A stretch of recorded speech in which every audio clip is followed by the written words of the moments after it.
Намаздың ішкі парыздары. Намаздың ішкі парыздарының ең алғашқысы ифтитах тәкбірі. Ифтитах тәкбірі қалай жасалады? Яғни намазға тұруға ниет еткеннен кейін қолымызды Аллаху акбар деп кеуде тұсымызға әкелуді ифтитах тәкбірі деп айтады. Келесі екінші парызы ол қиям. Қиям дегендегі ол тік тұрыс деп те аударады. Әйел адамдар қиямға тұрған кезде сол қолының кеуде тұсында сол қолының үстіне оң қолын қойып тұрады.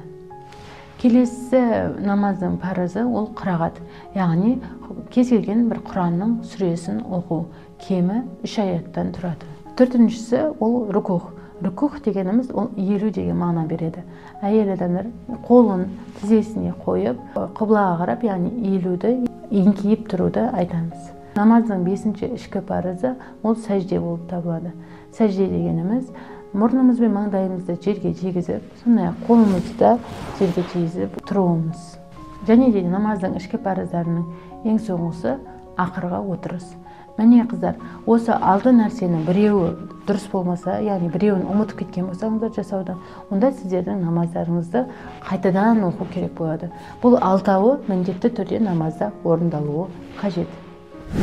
Сондай-ақ сіздер байқаған боласыздар, 5 уақыт намазда біреуінде 2 ракағат, біреуінде 4 ракағат деп тұрады.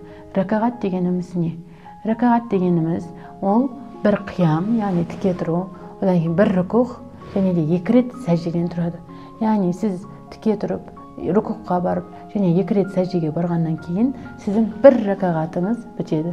Сондай-ақ, егер де біреуін жасап болғаннан кейін сіз қайтадан тіке тұрып, қиямға тұрып, содан кейін қайтадан рукуққа барып, және 2 рет сәждеге жасасаңыз, онда сіздің 2 ракағат намаз оқыған боласыз. Міне, ракағат дегеніміз осы.